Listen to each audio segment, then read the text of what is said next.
Nos casos de obsessão convertiam-se em recíprocos algojes, ou, então, em verdugos frios das vítimas encarnadas, quando errantes ou circunscritos aos vales de punição, aterravam sempre pelos espetáculos de dor e de miséria sem limites.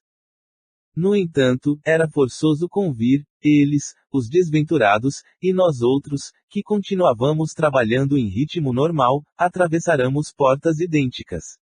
Talvez, em muitos casos, houvéssemos abandonado o invólucro material sob o assédio de doenças análogas. Isto considerando e por desejar conhecer a divina lei, que não concede paraísos de favor nem estabelece infernos eternais, confrangia-me o contemplar as imensas fileiras de infortunados. Efetivamente, identificara numerosos deles em câmaras retificadoras, através de múltiplas instituições de beneficência. Todavia, esses, situados na zona de amparo fraterno, apresentavam a seu favor sintomas de melhora quanto ao reconhecimento das próprias falhas ou aos créditos espirituais de que gozavam, mercê de certas forças intercessoras. Os infelizes, a que aludimos, provinham, porém, de outras origens. Eram os ignorantes, os revoltados, os perturbadores e os impenitentes, de alma impermeável às advertências edificantes, os enfatuados e os vaidosos dos mais vários matizes, perseverantes no mal, dissipadores da energia anímica, em atitudes perversas diante da vida. Meu contato com eles, em diversas ocasiões, fora simples encontro fortuito, sem maior significação para meu esclarecimento. Por que motivo se demoravam tanto no hemisfério obscuro da incompreensão? Adiavam, deliberadamente, a recepção da luz. Não lhes doere a condição de seres condenados, por si mesmos, a longas penas.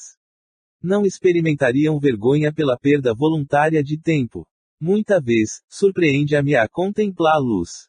Os traços fisionômicos de muitos desses desventurados pareciam monstruoso desenho, provocando ironia e piedade. Que lei regeria a estereotipação de suas formas? Tê-los-ia olvidado a mãe natureza, pródiga de bênçãos em todos os planos, ou recebiam eles esses traços de apresentação pessoal como castigo imposto por superiores desígnios? Tais interrogações que me esfervilhavam no cérebro me punham aflito por viver a possibilidade que se me oferecia. Aproximei-me de Calderaro, naquela manhã, sedento de saber. Expus-lhe minhas indagações íntimas, relatei-lhe aos ouvidos tolerantes minha expectativa ansiosa, longamente sofreada, pretendia conhecer os que se entretinham na maldade, no crime, na inconformação. Meu amigo escutou calmo, sorriu benevolamente e começou por esclarecer. Antes de mais nada, André, modifiquemos o conceito. Para transformar-nos em legítimos elementos de auxílio aos espíritos sofredores, desencarnados ou não, é-nos imprescindível compreender a perversidade como loucura, a revolta como ignorância e o desespero como enfermidade. Ante a minha perplexidade, acrescentou, fraternal, entendeste? Estas definições, em verdade, não são minhas. Aprendemo-las do Cristo, em seu trato divino com a nossa posição de inferioridade, na crosta terrestre. Julguei que o instrutor se estendesse em longa exposição verbalista, relativa ao assunto, trazendo referências preciosas e comentando experiências pessoais. Nada disto, Calderaro informou-me simplesmente. A cegueira do espírito é fruto da espessa ignorância em manifestações primárias ou do obnubilamento da razão nos estados de aviltamento do ser. Nosso interesse, no socorro à mente desequilibrada, é analisar este último aspecto da sombra que pesa sobre as almas. Assim sendo, faça mister saberes alguma coisa da loucura no âmbito da civilização. Para isto, convém estudarmos, mais detidamente, o cérebro do homem encarnado e o do homem desencarnado em posição desarmônica, por situarmos aí o órgão de manifestação da atividade espiritual. Desejaria continuar ouvindo nas explicações claras e convincentes, a lhe fluírem dos lábios, mas Calderaro silenciou para afirmar, passados alguns instantes. Não disponho de muito tempo para discretiar de matéria estranha aos meus serviços, todavia, lidaremos juntos, convictos de que, trabalhando nas boas obras, aprenderemos sempre a ciência da elevação. Sorriu, fraternal, e rematou.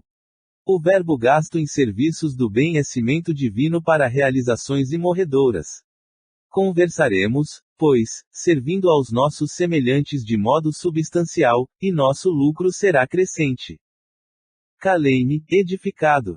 Daí a minutos, acompanhando-o, penetrei vasto hospital, detendo-nos diante do leito de certo enfermo, que o assistente deveria socorrer. Abatido e pálido, mantinha-se ele unido à deplorável entidade de nosso plano, em míseras condições de inferioridade e de sofrimento. O doente, embora quase imóvel, acusava forte tensão de nervos, sem perceber, com os olhos físicos, a presença do companheiro de sinistro aspecto.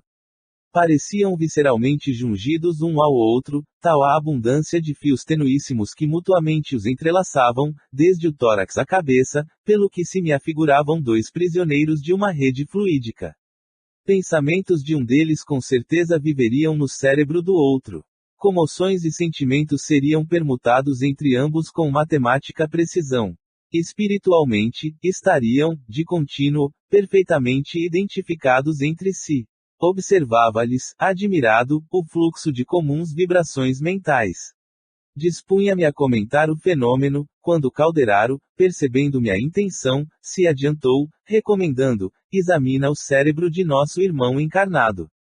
Concentrei-me na contemplação do delicado aparelho, centralizando toda a minha capacidade visual, de modo a analisá-lo interiormente. O envoltório craniano, ante meus poderes visuais intensificados, não apresentava resistência. Como reparara de outras vezes, ali estava o complicado departamento da produção mental, semelhando-se a laboratório dos mais complexos e menos acessíveis. As circunvoluções separadas entre si, reunidas em lobos, igualmente distanciados uns dos outros pelas cissuras, davam-me a ideia de um aparelho elétrico, quase endevassado pelos homens. Comparando os dois hemisférios, recordei as designações da terminologia clássica e demorei-me longos minutos reparando as especiais disposições dos nervos e as características da substância cinzenta. A voz do meu orientador quebrou o silêncio, exclamando inopinadamente: observa a sinalização.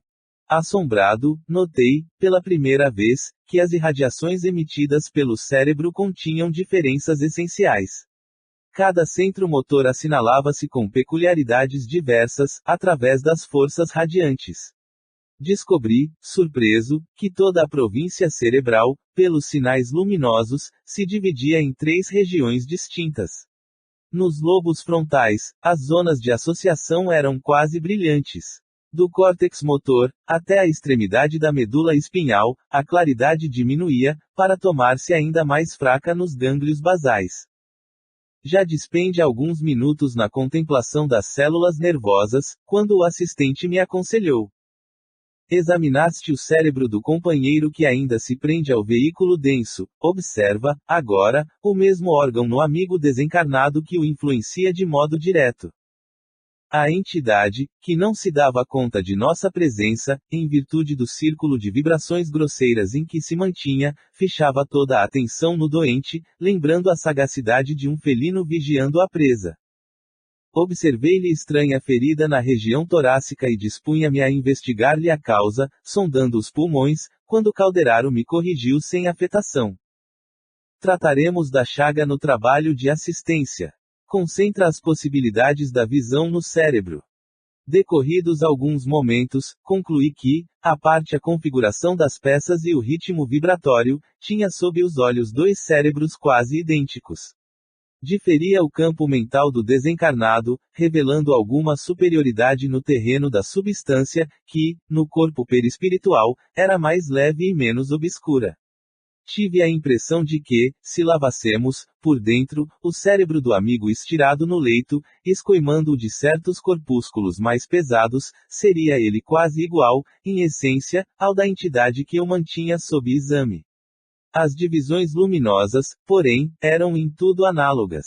Mais luz nos lobos frontais, menos luz no córtex motor e quase nenhuma na medula espinhal, onde as irradiações se faziam difusas e opacas. Interrompi o estudo comparativo, depois de acurada perquirição, e fichei Calderaro em silenciosa interrogativa. O prestimoso mentor argumentou, sorridente. Depois da morte física, o que há de mais surpreendente para nós é o reencontro da vida. Aqui aprendemos que o organismo perispirítico que nos condiciona em matéria mais leve e mais plástica, após o sepulcro, é fruto igualmente do processo evolutivo. Não somos criações milagrosas, destinadas ao adorno de um paraíso de papelão. Somos filhos de Deus e herdeiros dos séculos, conquistando valores, de experiência em experiência, de milênio a milênio. Não há favoritismo no templo universal do Eterno e todas as forças da criação aperfeiçoam-se no infinito.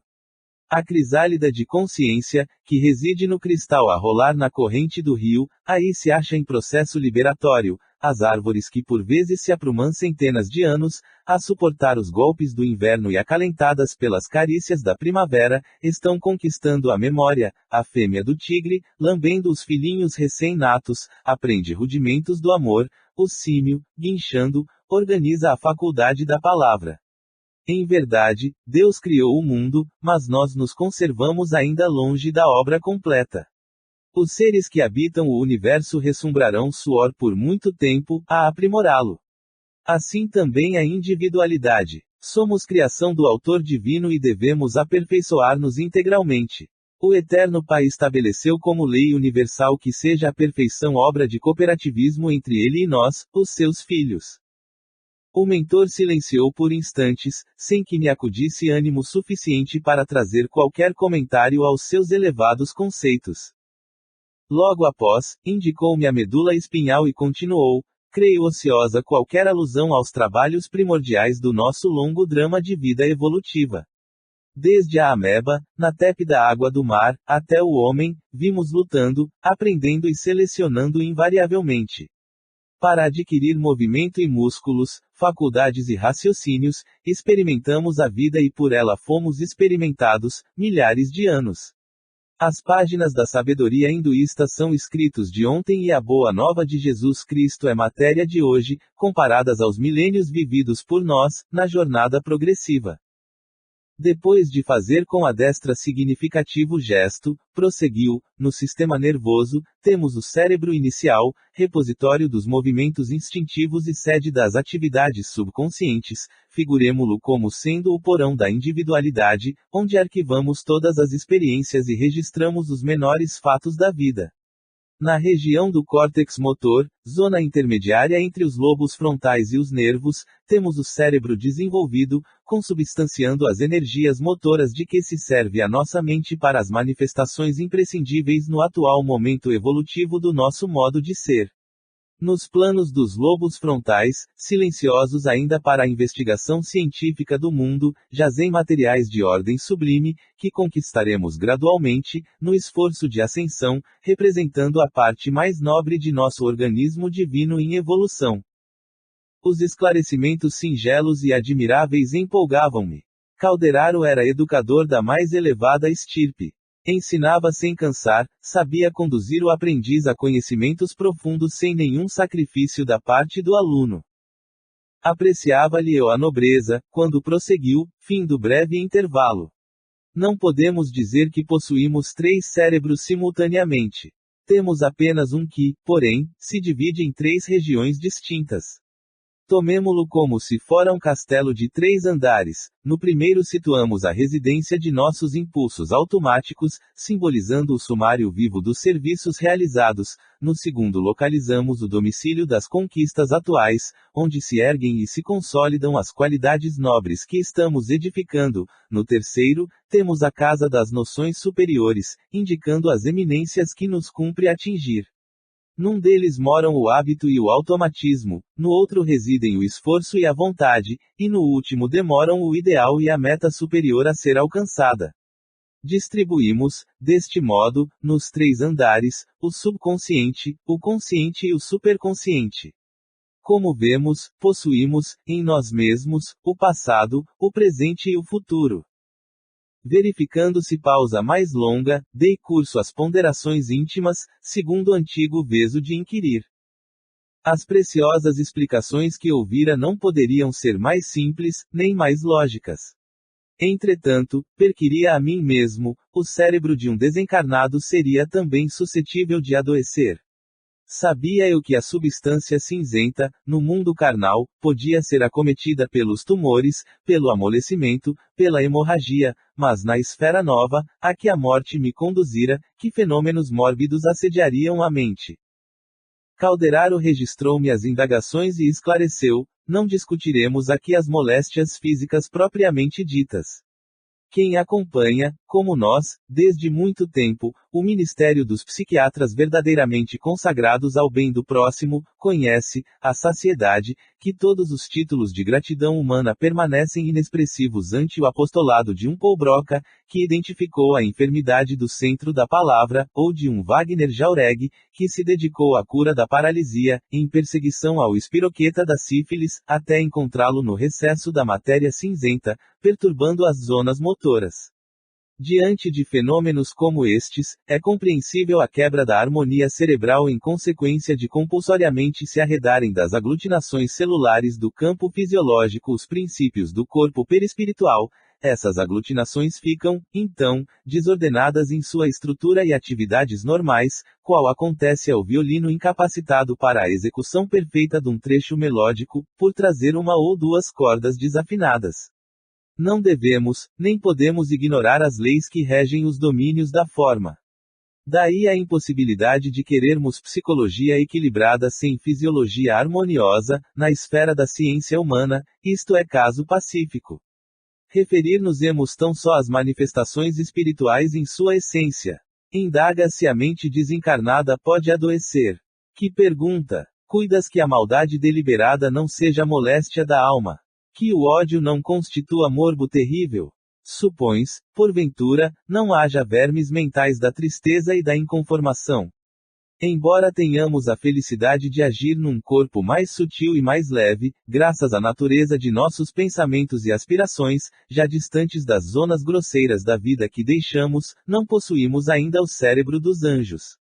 Constitui-nos incessante trabalho a conservação de nossa forma atual, a caminho de conquistas mais alcandoradas. Não podemos descansar nos processos iluminativos, cumpre-nos purificar sempre, selecionar pendores e joeirar concepções, de molde a não interromper a marcha. Milhões vivem aqui, na posição em que nos achamos, mas outros milhões permanecem na carne ou em nossas linhas mais baixas de evolução, sob o guante de atroz demência. É para esses que devemos cogitar da patologia do espírito, socorrendo os mais infelizes e interferindo fraternal e indiretamente na solução de problemas escabrosos em cujos fios negros se enredam. São duendes em desespero, vítimas de si mesmos, em terrível colheita de espinhos e desilusões. O corpo perispiritual humano, vaso de nossas manifestações, é, por ora, a nossa mais alta conquista na Terra, no capítulo das formas. Para as almas esclarecidas, já iluminadas de redentora luz, representa ele uma ponte para o campo superior da vida eterna, ainda não atingido por nós mesmos. Para os espíritos vulgares é a restrição indispensável e justa, para as consciências culpadas, é cadeia intraduzível, pois, além do mais, registra os erros cometidos, guardando-os com todas as particularidades vivas dos negros momentos da queda. O gênero de vida de cada um, no invólucro carnal, determina a densidade do organismo perispirítico após a perda do corpo denso. Ora, o cérebro é o instrumento que traduz a mente, manancial de nossos pensamentos. Através dele, pois, unimo-nos à luz ou à treva, ao bem ou ao mal. Percebendo a atenção com que lhe seguia os preciosos esclarecimentos, Calderaro sorriu significativamente e perguntou: compreendeste? Indicando os dois sofredores, ao nosso lado, prosseguiu: examinamos aqui dois enfermos, um, na carne, outro, fora dela. Ambos trazem o cérebro intoxicado, sintonizando-se absolutamente um com o outro. Espiritualmente, rolaram do terceiro andar, onde situamos as concepções superiores, e, entregando-se ao relaxamento da vontade, deixaram de acolher-se no segundo andar, sede do esforço próprio, perdendo valiosa oportunidade de reerguer-se, caíram, destarte, na esfera dos impulsos instintivos, onde se arquivam todas as experiências da animalidade anterior. Ambos detestam a vida, odeiam-se reciprocamente, desesperança, asilã ideias de tormento, de aflição, de vingança. Em suma, estão loucos, embora o mundo lhes não vislumbre o supremo desequilíbrio, que se verifica no íntimo da organização perispiritual. Dispunha-me a desfiar longa lista de perguntas alusivas às duas personagens em foco, mas o interlocutor iniciou o serviço de assistência direta e, impondo a destra no lobo frontal esquerdo do doente encarnado, falou-me, afável.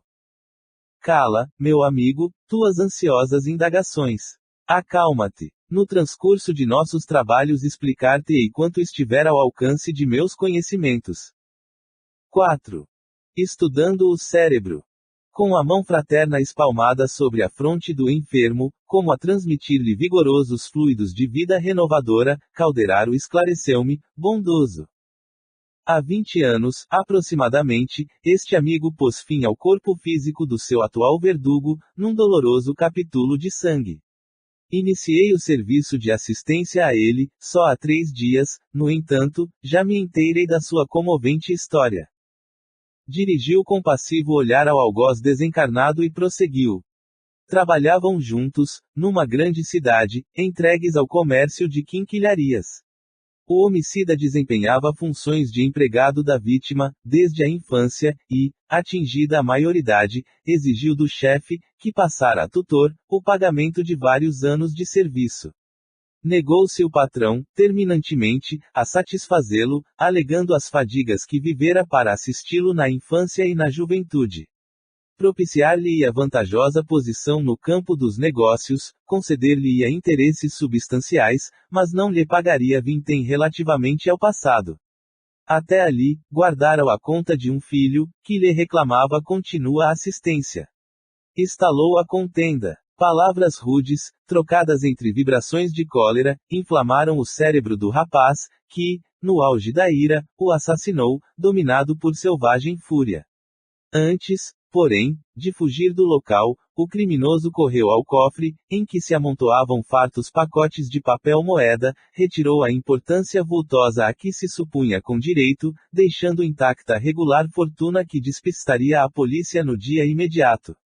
Efetivamente, na manhã seguinte ele próprio veio à casa comercial, onde a vítima pernoitava enquanto a pequena família fazia longa estação no campo, e, fingindo preocupação ante as portas cerradas, convidou um guarda a segui-lo, a fim de violarem ambos uma das fechaduras. Em poucos momentos, espalhava-se a notícia do crime. No entanto, a justiça humana, emalhada nas habilidades do delinquente, não conseguiu esclarecer o problema na origem. O assassino foi pródigo nos cuidados de salvaguardar os interesses do morto. Mandou selar cofres e livros. Providenciou arrolamentos laboriosos. Requisitou amparo das autoridades legais para minucioso exame da situação. Foi verdadeiro advogado da viúva e dos 2 filhinhos do tutor falecido, os quais, mercê de seu devotamento, receberam substanciosa herança. Pranteou a ocorrência, como se o desencarnado lhe fosse pai. Terminada a questão, com a inanidade do aparelho judiciário diante do enigma, retirou-se, discreto, para grande centro industrial, onde aplicou os recursos econômicos em atividades lucrativas. O mentor estampou diferente brilho no olhar, fez pequena pausa e acrescentou. Conseguiu ludibriar os homens, mas não pôde iludir a si mesmo. A entidade desencarnada, concentrando a mente na ideia de vingança, passou, perseverante, a segui-lo. Aferrou-se-lhe a organização psíquica, à maneira de era sobre muro viscoso. Tudo fez o homicida para atenuar-lhe o assédio constante. Desdobrou-se nos empreendimentos materiais, ansiando o esquecimento de si mesmo e pondo em prática iniciativas que lhe fizeram afluir ao cofre enormes quantias, valorizando-lhe os títulos bancários. Observando, entretanto, que os altos patrimônios econômicos não lhe arrefeciam a intranquilidade e o sofrimento inconfessáveis, deu-se pressa em casar, aflito por sossegar o próprio íntimo. Desposou uma jovem de alma extremamente elevada à zona superior da vida humana, a qual lhe deu 5 filhinhos encantadores.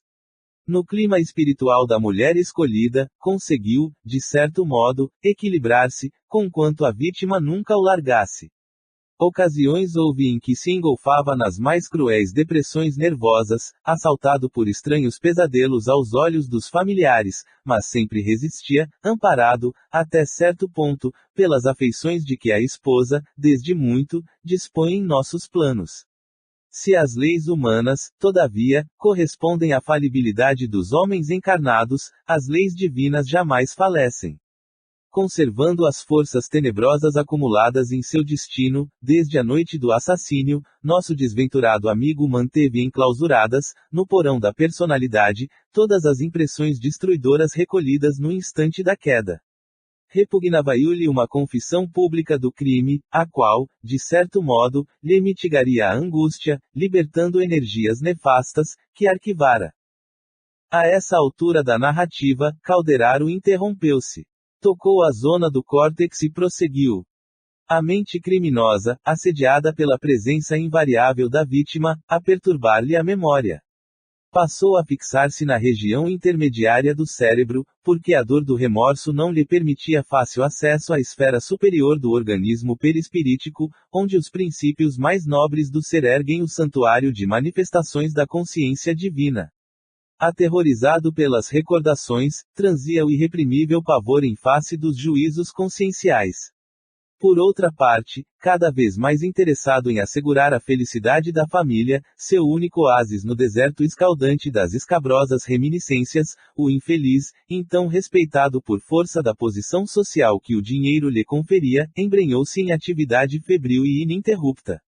Vivendo mentalmente na região intermediária do cérebro, em caráter quase exclusivo, só sentia alguma calma agindo e trabalhando, de qualquer maneira, mesmo desordenadamente. Intentava a fuga através de todos os meios ao seu alcance. Deitava-se, extenuado pela fadiga do corpo, levantando-se, no dia seguinte, abatido e cansado de inutilmente duelar com o perseguidor invisível, nas horas de sono. Em consequência, provocou o desequilíbrio da organização perispiritual, o que se refletiu na zona motora, implantando o caos orgânico. Fez característico movimento com o indicador e acentuou, repara os centros corticais. Contemplei, admirado, aquele maravilhoso mundo microscópico. As células piramidais, distinguindo-se pelo tamanho, diziam da importância das funções que lhes impendiam no laboratório das energias nervosas. Observando atentamente o quadro, não me parecia que estivesse a examinar o tecido vivo da substância branco-cinzenta, tive a impressão de que o córtex fosse um robusto dínamo em funcionamento.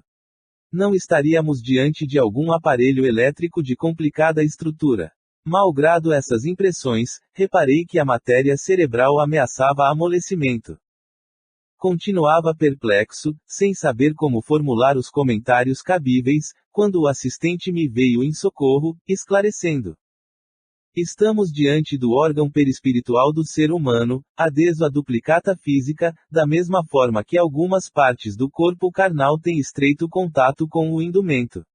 Todo o campo nervoso da criatura constitui a representação das potências perispiríticas, vagarosamente conquistadas pelo ser, através de milênios e milênios. Em renascendo entre as formas perecíveis, nosso corpo sutil, que se caracteriza, em nossa esfera menos densa, por extrema leveza e extraordinária plasticidade, submete-se, no plano da crosta, às leis de recapitulação, hereditariedade e desenvolvimento fisiológico, em conformidade com o mérito ou demérito que trazemos e com a missão ou o aprendizado necessários. O cérebro real é aparelho dos mais complexos, em que o nosso eu reflete a vida. Através dele, sentimos os fenômenos exteriores segundo a nossa capacidade receptiva, que é determinada pela experiência, por isto, varia ele de criatura a criatura, em virtude da multiplicidade das posições na escala evolutiva. Nem os símios ou os antropóides, a caminho da ligação com o gênero humano, apresentam cérebros absolutamente iguais entre si. Cada individualidade revela o consoante o progresso efetivo realizado. O selvagem apresenta um cérebro perispiritual com vibrações muito diversas das do órgão do pensamento no homem civilizado. Sob este ponto de vista, o encéfalo de um santo emite ondas que se distinguem das que despede a fonte mental de um cientista. A escola acadêmica, na crosta planetária, prende-se à conceituação da forma tangível, em trânsito para as transformações da enfermidade, da velhice ou da morte. Aqui, porém, examinamos o organismo que modela as manifestações do campo físico, e reconhecemos que todo o aparelhamento nervoso é de ordem sublime. A célula nervosa é entidade de natureza elétrica, que diariamente se nutre de combustível adequado. Há neurônios sensitivos, motores, intermediários e reflexos. Existem os que recebem as sensações exteriores e os que recolhem as impressões da consciência. Em todo o cosmos celular agitam-se interruptores e condutores, elementos de emissão e de recepção. A mente é a orientadora desse universo microscópico, em que bilhões de corpúsculos e energias multiformes se consagram a seu serviço. Dela emanam as correntes da vontade, determinando vasta rede de estímulos, reagindo ante as exigências da paisagem externa, ou atendendo às sugestões das zonas interiores. Colocada entre o objetivo e o subjetivo, é obrigada pela divina lei a aprender, verificar, escolher, repelir, aceitar, recolher, guardar, enriquecer-se, iluminar-se, progredir sempre. Do plano objetivo, recebe-lhe os atritos e as influências da luta direta, da esfera subjetiva, absorve-lhe a inspiração, mais ou menos intensa, das inteligências desencarnadas ou encarnadas que lhe são afins, e os resultados das criações mentais que lhe são peculiares. Ainda que permaneça aparentemente estacionária, a mente prossegue seu caminho, sem recuos, sob a indefectível atuação das forças visíveis ou das invisíveis. Verificando-se pausa natural nas elucidações, ocorreram-me inúmeras e ininterruptas associações de ideias. Como interpretar todas as revelações de Calderaro? As células do acervo fisiológico não se revestiam de característicos próprios. Não eram personalidades infinitesimais, aglomeradas sob disciplina nos departamentos orgânicos, mas quase livres em suas manifestações. Seriam, acaso, duplicatas de células espirituais. Como conciliar tal teoria com a liberação dos micro-organismos, em seguida a morte do corpo? E, se assim fora, não devera a memória do homem encarnado eximir-se do transitório esquecimento do passado? O instrutor percebeu minhas perquirições inarticuladas, porque prosseguiu, sereno, como a responder-me. Conheço-te as objeções e também as formulei noutro tempo, quando a novidade me feria a observação. Posso, contudo, dizer-te hoje que, se existe a química fisiológica, temos também a química espiritual, como possuímos a orgânica e a inorgânica, existindo extrema dificuldade em definir-lhes os pontos de ação independente. Quase impossível é determinar-lhes a fronteira divisória, porquanto o espírito mais sábio não se animaria a localizar, com afirmações dogmáticas, o ponto onde termina a matéria e começa o espírito. No corpo físico, diferenciam-se as células de maneira surpreendente. Apresentam determinada personalidade no fígado, outra nos rins e ainda outra no sangue. Modificam-se infinitamente, surgem e desaparecem, aos milhares, em todos os domínios da química orgânica, propriamente dita.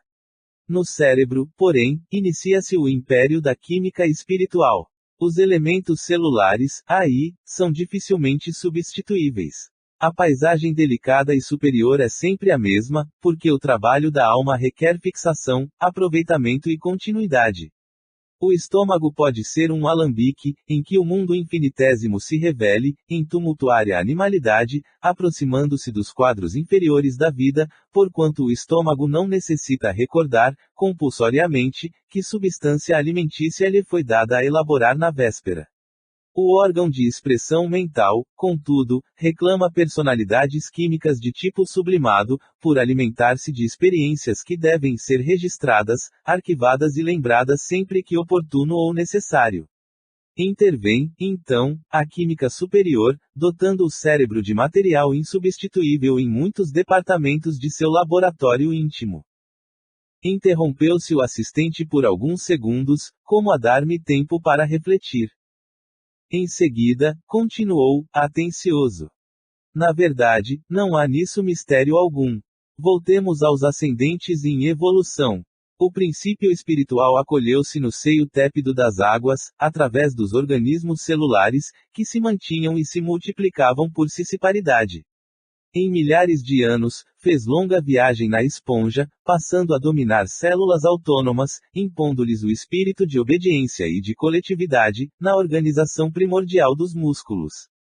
Experimentou longo tempo, antes de ensaiar os alicerces do aparelho nervoso, na medusa, no verme, no batráquio, arrastando-se para emergir do fundo escuro e lodoso das águas, de modo a encetar as experiências primeiras, ao sol meridiano. Quantos séculos consumiu, revestindo formas monstruosas, aprimorando-se, aqui e ali, ajudado pela interferência indireta das inteligências superiores? Impossível responder, por enquanto. Sugou o seio farto da Terra, evolucionando sem parar, através de milênios, até conquistar a região mais alta, onde conseguiu elaborar o próprio alimento. Calderaro fixou em mim significativo olhar e perguntou: compreendeste suficientemente? Ante o assombro das ideias novas que me fustigavam a imaginação, impedindo-me o minucioso exame do assunto, o esclarecido companheiro sorriu e continuou. Por mais esforços que envidemos por simplificar a exposição deste delicado tema, o retrospecto que a respeito fazemos sempre causa perplexidade. Quero dizer, André, que o princípio espiritual, desde o obscuro momento da criação, caminha sem detença para frente.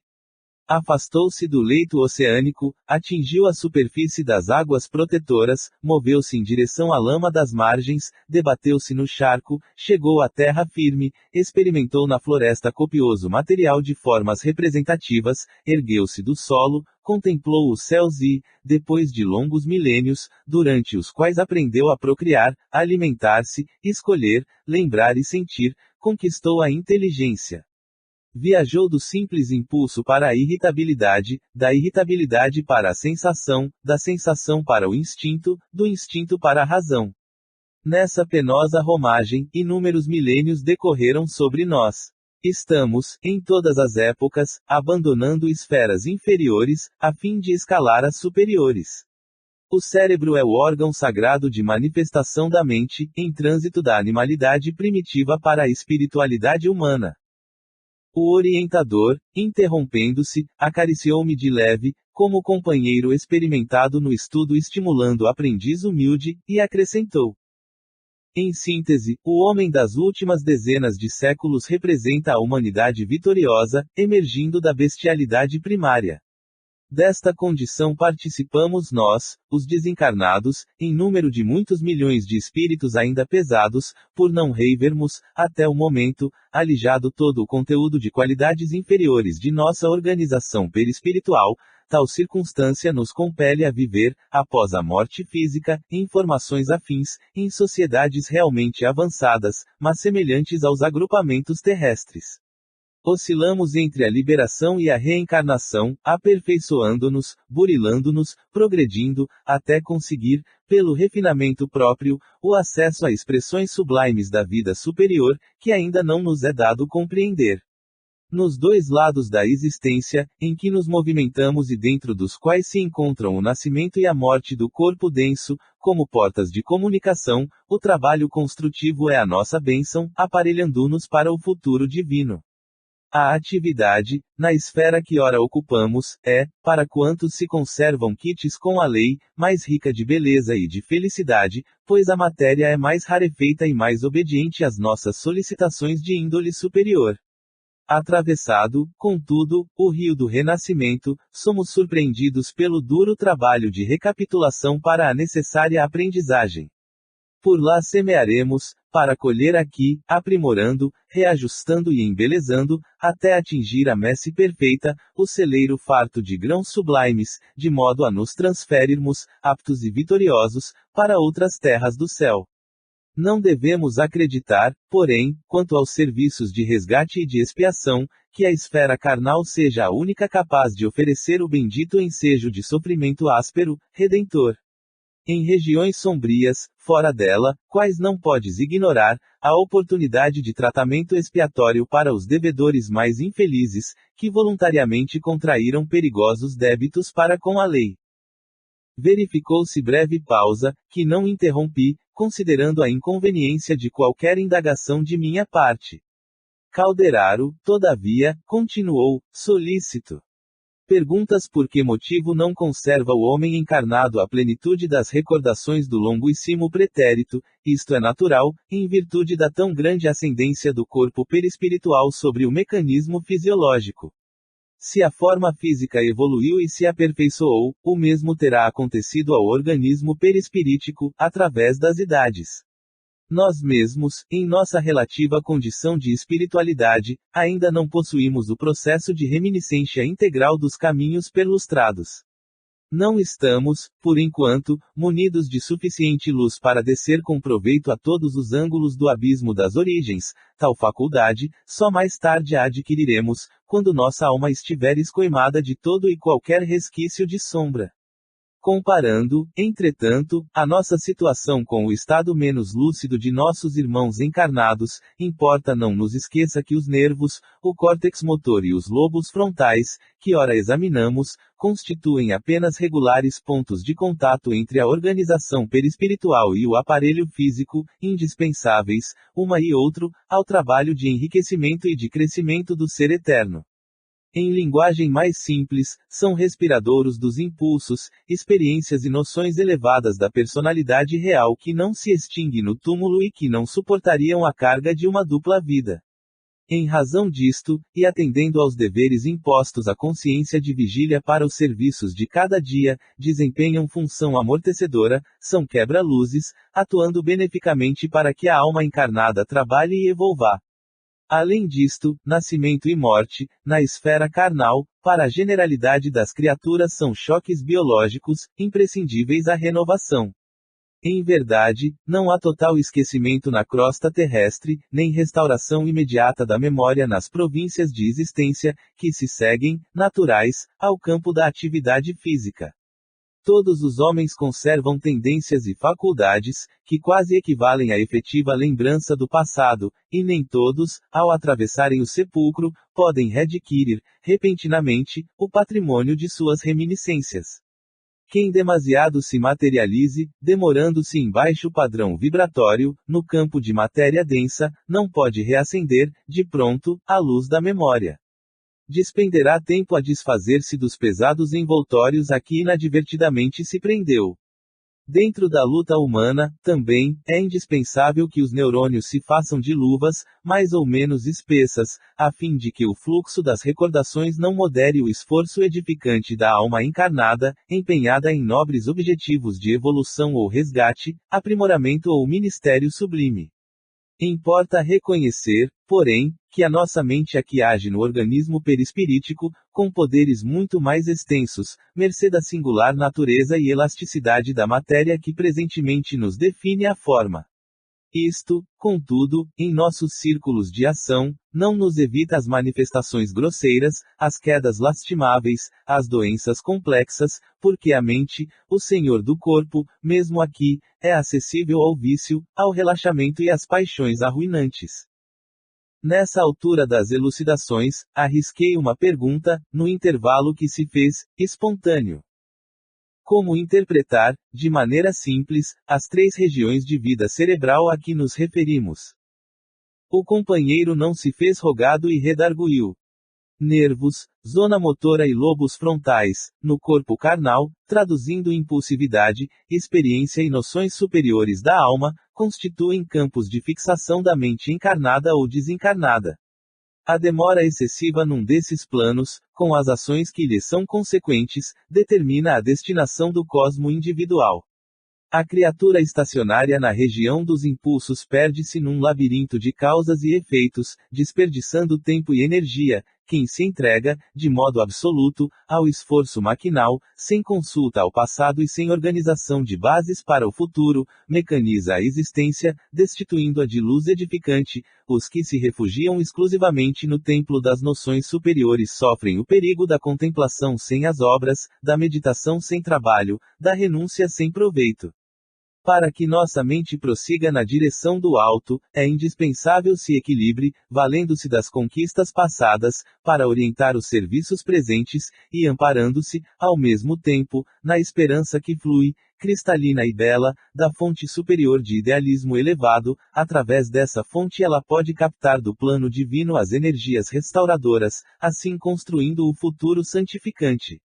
E, como nos encontramos indissoluvelmente ligados aos que se afinam conosco, em obediência a indefectíveis desígnios universais, quando nos desequilibramos, pelo excesso de fixação mental, num dos mencionados setores, entramos em contato com as inteligências encarnadas ou desencarnadas em condições análogas às nossas. O instrutor, com ar fraternal, indagou: Entendeste? Respondi afirmativamente, possuído de sincera alegria porque, afinal, assimilara a lição. Calderaro fez aplicações magnéticas sobre o crânio do enfermo, envolvendo-o em fluidos benéficos, e disse-me, após longa pausa: Temos aqui dois amigos de mente fixada na região dos instintos primários. O encarnado, depois de reiteradas vibrações no campo de pensamento, em fuga da recordação e do remorso, arruinou os centros motores, desorganizando também o sistema endócrino e perturbando os órgãos vitais. O desencarnado converteu todas as energias em alimento da ideia de vingança, acolhendo-se ao ódio em que se mantém foragido da razão e do altruísmo. Outra seria a situação de ambos se houvessem esquecido a queda, reerguendo-se pelo trabalho construtivo e pelo entendimento fraternal, no santuário do perdão legítimo. O assistente deixou perceber novo brilho nos olhos percussientes e acrescentou: Segundo verificamos, Jesus Cristo tinha sobradas razões recomendando-nos o amor aos inimigos e a oração pelos que nos perseguem e caluniam.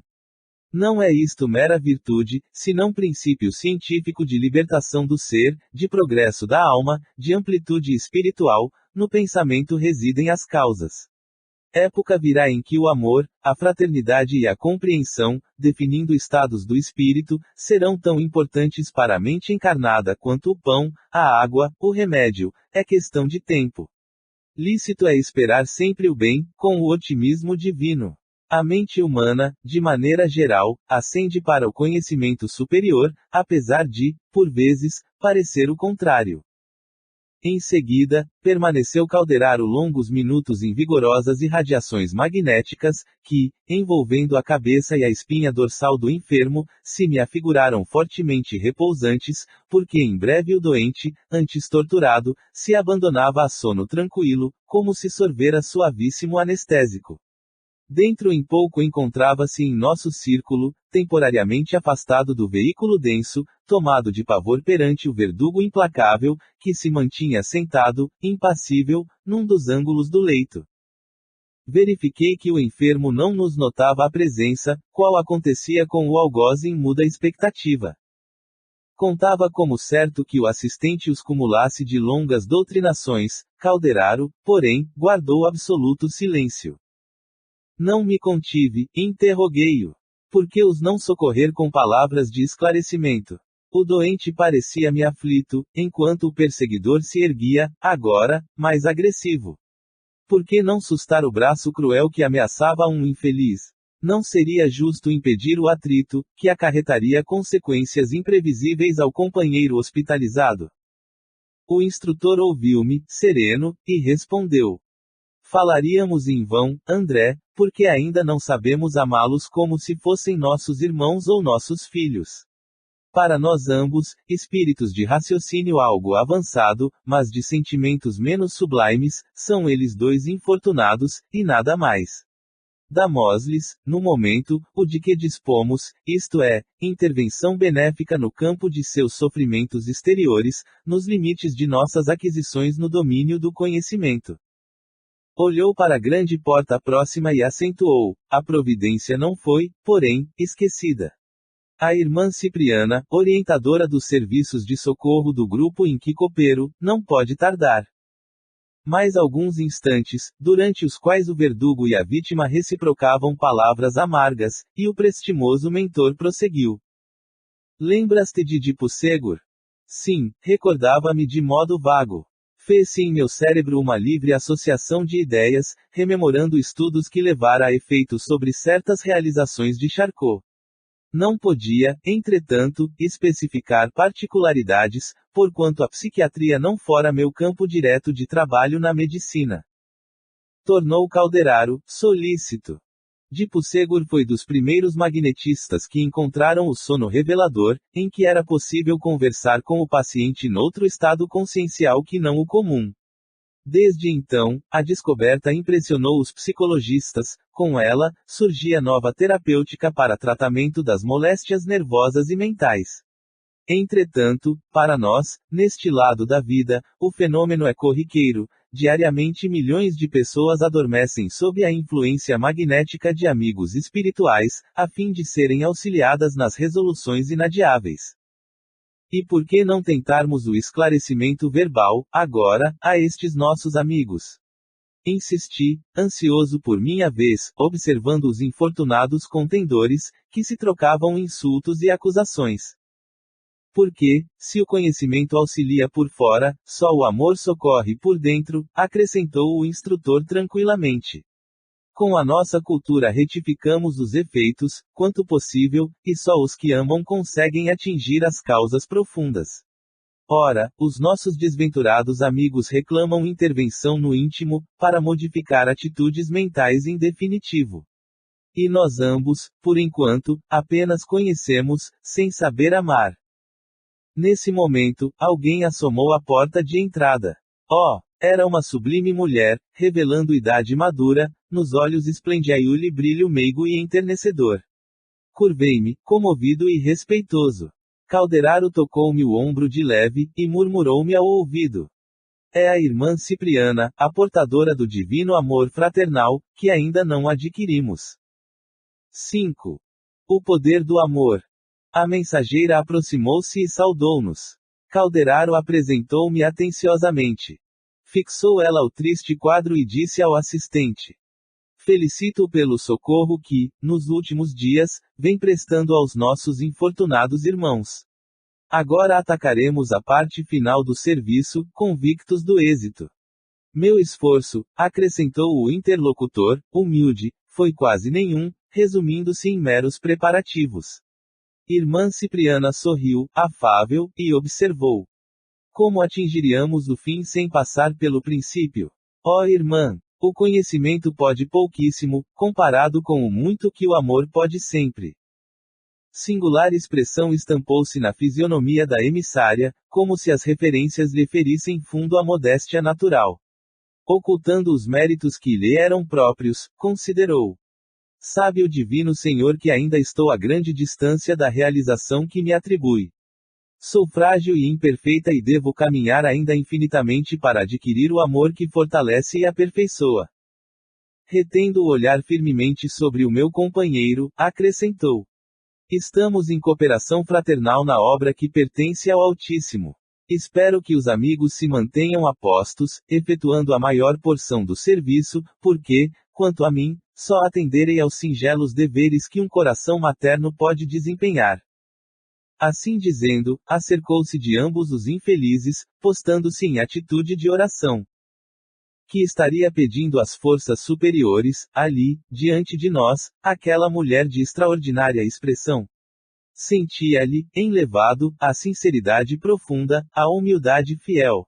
A prece, em que por alguns minutos se concentrou, saturava-se de sublime poder, porquanto em breve suave luz descia do alto sobre a sua fronte venerável.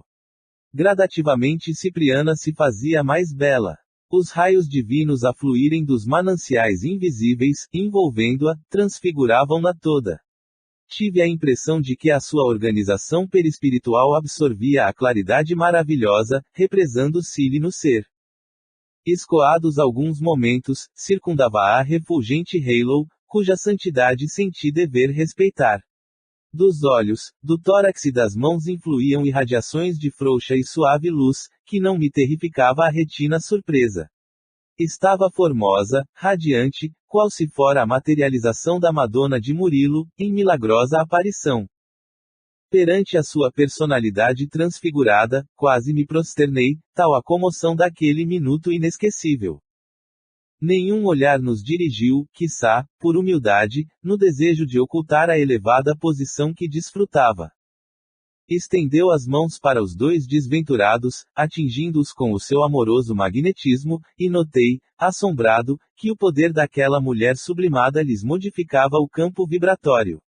Sentiram-se ambos desfalecer, oprimidos por uma força que os compelia à quietação. Entreolharam-se com indizível espanto, experimentando o respeito e o temor, presas de comoção irreprimível e desconhecida. Seus olhos espelhavam, no silêncio, angustiosa perquirição, quando a mensageira, avizinhando-se, os tocou de leve na região visual. Reparei, de minha parte, que ambos registraram abalo mais forte e indisfarçável. Reconhecendo o poder divino de que era dotada a emissária, notei que o enfermo, parcialmente liberto do corpo, e o perseguidor implacável passaram a ver-nos com indescritível assombro.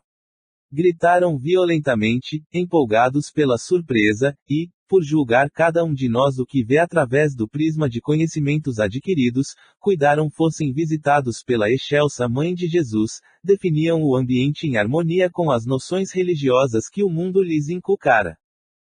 O doente ajoelhou-se de súbito, dominado por incoercível comoção, e desfez-se em copioso pranto. O outro, porém, embora perplexo e abalado, manteve-se ereto, qual se o bendito favor daquela hora não lhe fosse, a ele mesmo concedido.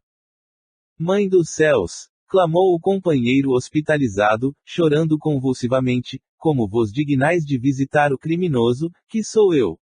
Sinto vergonha de mim mesmo, sou imperdoável pecador, abatido pela minha própria miséria. Vossa luz revela-me toda a extensão das trevas em que me debato. Condoei-vos de mim, Senhora. Havia uma sinceridade imensa, aliada à imensa dor, naquelas palavras de angústia e de arrependimento.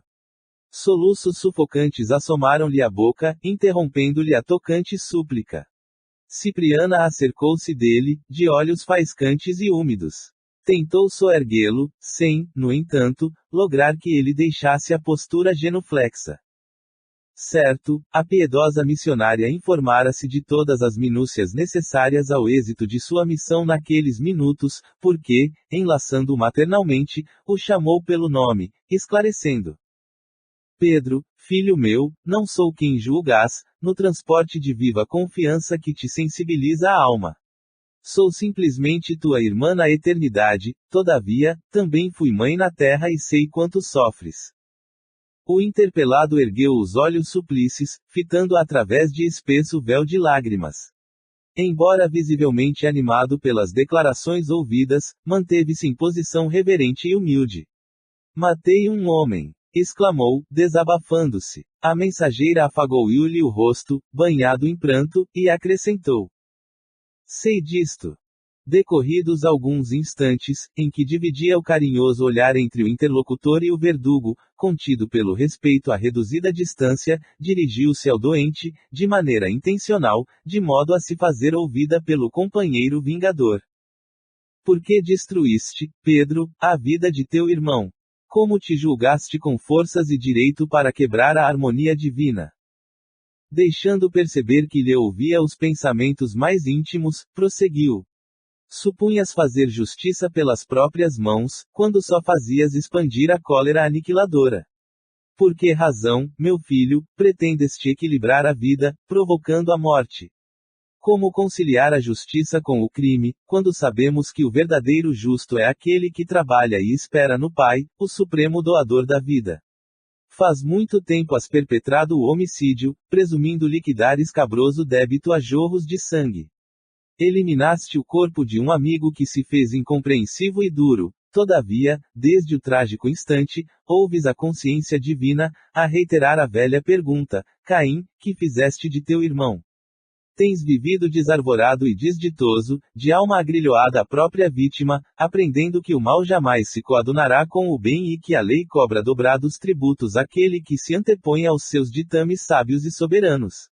Destruíste a paz de um companheiro e perdeste a tranquilidade própria, suprimiste-lhe o veículo físico, mas perâmbulas algemado ao teu, sentindo o qual pesado fardo.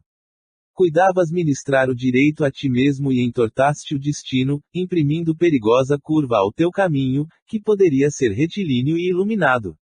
Temendo a ti próprio, por te sentires delinquente em toda a parte, buscaste refúgio no trabalho atabalhoado e mecanizante, conseguiste dinheiro que nunca te pacificou o ser, alcançaste culminante posição social entre os homens, dentro da qual, contudo, te sentes cada vez mais triste e mais desamparado. Como não te ocorreu, Pedro, a oração santificante? Como não te penitenciaste diante da vida, humilhando-te aos pés da tua vítima, no sincero e real propósito de regeneração? Preferiste a corrida louca em pós das sensações externas, a fuga para a região do ganho material, a transitória ascensão para posições de domínio enganoso.